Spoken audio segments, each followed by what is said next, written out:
Welcome back to Laugh Through the Turbulence. The Jets have officially signed wide receiver Josh Reynolds to a 1-year, $2.5 million deal. Let's break it down.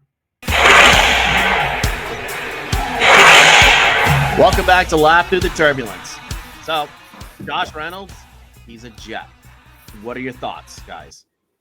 I'll start with Adnan.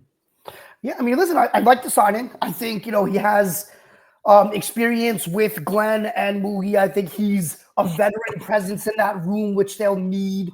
I think he can be a serviceable, third option in the passing game. Obviously they'll add a pass catcher in the draft. So if you're going in with the running backs they have, Garrett, a pass catcher in the draft, and Reynolds, I think you're all right. I also think that this allows you to not be tied to Lazard. So I think it's a good signing for what it is. And, I think he'll be a productive member of this team for sure. Cool. Go ahead, Adnan. I mean, Monty, sorry. Yeah. Yeah, I'm Adnan now. Yeah, I mean, great. He had a good little 2-year stretch with the Lions. He's got that familiarity with Engstrom, and he's I'm sure Glenn, and him, cross paths while they were both at the Lions organization. He's got back-to-back years of 500-ish plus yards and 3+ touchdowns. Best year being 2023, where he had 5 touchdowns.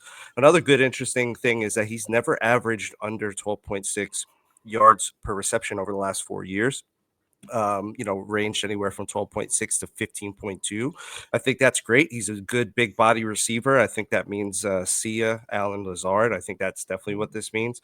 I think it's also a very, very cheap, team friendly contract. So it's not a lot, it's no sweat off our ass if he ends up sucking. But I think he'll be all right. I think he's a great wide receiver 3. I think the Jets are doing what they can to backfill, to fill out the back end of the roster. And, don't be surprised if we end up taking someone maybe in the 3rd at wide receiver in the draft. I like it. A little concerned about the whole him getting shot thing. I don't know if that was his fault or not. I mean, he was a victim of it, but I don't know if he provoked it or whatever. But it doesn't seem like he's an issue there. I think he fully recovered from that. Didn't have a great year with the Broncos and Jags. It wasn't really utilized, but I think he'll be able to do something with us. And if not, no big deal. Well, just remember that Ricky Purcell got shot, and he seemed to do just fine. Same thing with Brian Robinson, right? Mm-hmm. So, when did he get shot? Since I totally forgot about that. Brian Robinson, wasn't that 2022? No, Josh Reynolds. The one you mentioned. Oh, Josh Reynolds got shot in 2023 with the Broncos. No, 2024. Was it last year? Yeah, I think it was last year. It was last year. It was definitely last year. Anyway, so the story behind it, just so you know, he was shot in the arm and back of the head while leaving a gentleman's club in Denver. So he's just Jermaine Johnson 2.0 for me, I guess, when I run into him at Hoops Cabaret. Make sure you say that clear. Tremaine Johnson, not Jermaine Johnson. Tremaine Johnson, correct. Yeah. Jermaine. It sounds like you're saying the same thing. Jermaine Johnson has with no reason to go to a with the T. Tremaine. Jermaine. But yeah, that's why he was out for a little while last year, if that makes sense, with the Broncos. And then eventually a Jaguar towards the end. He actually played the Jets twice last year, which is really interesting because he played in both games and he had no catches in both those games. Against both games. He only had 1 catch last year for 14 yards, I guess. The Jags, that is correct. But to be fair, that the whole team was a mess by the end of the year. Trevor Lawrence wasn't really in, right? It was just Brian Thomas Jr. At any I'm point. not holding that against them, really. Yeah. This year will be what. Yeah. This year will be what he is. What about the whole getting shot thing? I don't know, man. I mean, getting shot's kind of tough. I mean, it's one thing to get shot in the leg, arm. He got shot in the fucking head, dude. Like, that's crazy. Back of the head and the arm. He might just not have been ready, whatever. But it's a good value contract, though. 1 year, $2.5 million. Though that bullet might have saved us a couple $1 million, though. Absolutely, for a guy that has proven within the last 2 years to put up 5 tutties in a year and over 500 yards. That's great. I mean, essentially on the Lions, he was their wide receiver too. He wasn't their number 2 pass catcher, but he was their wide receiver too. Until Jameson Williams started to really stretch the field, and that kind of opened up that offense. Yes. I mean, he's got 4.52 speed, so you got to figure, and it's interesting because of the systems that he was with before. I guess he was drafted by the Rams, right? By the Rams. So they churn out receivers really well, so I think it's interesting. I'd still, with the draft coming up, I'd like another name in there just so you don't have to heavily rely on another rookie wide receiver and just hope to God that works out because it's going to be second round plus on this one. Like there's not like they're not taking tech whatever at 7, right? No, it'd be second or third. Yeah, and like the Allen Lazard thing, we could talk about that a little later in a different episode, but I don't think he's going anywhere. I think he's going to get a pay cut and he's going to stick around. So I think it's going to be a very similar situation before Devontae and Mike Williams showed up, if that made sense. Yeah, and I think the other piece with Lazard is the Jets can't even designate him as like a post-June 1st cut. Correct. So it doesn't like cutting him. Yeah. So cutting him like. Well, they can designate. They just have to do it in June, if that makes sense. Right. They have to do. Yeah. They can't announce it prematurely. Like sometimes it happens, and the reason for it is because you can only do it twice. Right. So it's interesting. Yeah. And look, if you keep Lazard on a pay cut, I don't think I have a problem with that as a veteran, because you're right. If you draft a rookie, you don't want to have to rely on him, especially early in the season. But I think Josh Reynolds gives you some more flexibility there. Yeah, and the other thing to note too, Lazard and Reynolds, this is one thing they do kind of have in common is that they both can kind of block. And like if this team leans to be run heavy, as we will discuss in another episode, like that does kind of matter, right? So I mean, it looks like it's gonna be a run first team, but like that does open things up. Also, big body, so like this is gonna be one of those situations where realistically, like I think Fields is gonna look at it for him second, unless it's really designed for him. But he could stretch the field a little bit. A lot of it, he can go downfield a little bit. So that he likes a big target. Yeah, and he likes a big target. So like that's a good thing too. I think it's a good signing. I hope it works out. Knowing the Jets and our curse, it won't work out. And no one does agree with us on this one. Stop with the curse. I can't take it anymore. Enough with the curse. If it's a curse, then stop watching. Find a new team. I can't do Hey, listen, curses don't last forever.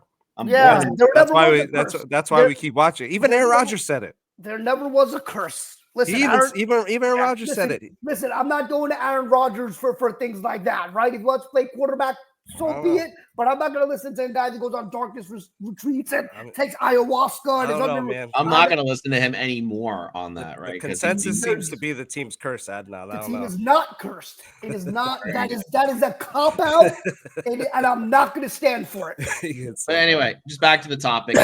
So I guess we kind of knew this signing was in the radar, right? Because like this guy, Reynolds had a connection with both guys, right? So like this is good. It's low cost too, which is always great, right? And it's also one of those 1-year deals, which you gotta love on it. The one thing that is interesting about this is that he's a little bit on the older side relative to all the signings that we've done. He's 30 basically, right? 1-year deal. It might just be a placeholder too. Yeah, it could be a placeholder because there's a better receiver draft coming too, along with the quarterback class. And I also think, right, you look at that receiver room. Yes, Lazard is a veteran, but they're very young at receiver, right? And tight end right now. It's Garrett and Malachi Corley and Xavier Gibson and Rucker and Smart, who they signed as right. So I think it's just a really young room. And even if you draft somebody, it's going to be young. I think that was the spot where you needed a veteran presence, because I think every other place does have one. Maybe not the running back room, but I think Brees's experience. Running back's different. That's a different position. And it's a different position anyway. So yeah, but I think that's the reason why they kind of moved away from what they've been doing in free agency in terms of age. Yeah, and I guess like with D-line has vets around Quincy, you can consider a vet now at this point. The secondary, I guess Michael Carter's kind of a vet right now, and Cisco, but not really. Contract guys. So, okay, fair enough. Every position has a vet except for that position. Very good.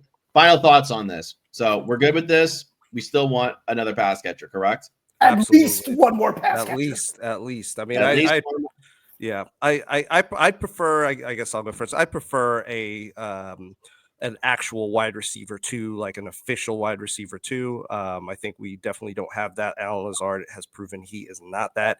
He is barely a wide receiver 3. He drops a lot of balls. I didn't even want him to still continue to be on this team, but it seems like maybe that might end up happening. Another thing worth noting, by the way, is that with Reynolds, there's no he doesn't factor into the comp pick formula. So because he was released, so we wouldn't have to, give up a comp pick, just something that's probably was in the consideration, or at least sweeten the deal for picking up someone like that. But all in all, I'm happy with this signing. Cheap, talented, big-bodied receiver who can bolster the team, and it's not a big deal if it doesn't work out. So, good job on Moogie, good job on Glenn, and let's keep it going, and let's get some more talent in here. Right. Okay. Thank you, and we will continue to monitor the Jets as they continue on. Buy our swag! Are you in need of ethically sourced, 100% non-toxic, laughter-inducing apparel? Buy our swag! Do you long for merchandise that respects your right to chuckle in a safe, turbulence-free environment? Buy our swag! Look no further. The Laugh Through the Turbulence store is here to provide you with the most socially conscious, eco-friendly-ish, and cancellation-resistant merch available. Buy our swag! Our products have been metaphorically crash-tested for comedic integrity, ensuring they meet the highest standards of non-offensive, inclusive, and totally New York Jets-approved humor. Buy our swag! Whether you're looking for a t-shirt that says Laugh Through the Turbulence, a New York Jets podcast, or a hat that says Laugh Through the Turbulence, a New York Jets podcast, we've got you covered. Buy our swag! So, take a smooth, seatbelt fastened journey over to our store. The link is in the bio of our YouTube page, and shop with confidence. Because the only turbulence you should experience is watching the New York Jets. Buy our swag! Disclaimer, no actual turbulence was used in the making of the smash. Side effects may include uncontrollable giggling, heightened fashion sense, and an overwhelming desire to talk about the New York Jets. Ha ha ha. Buy our swag!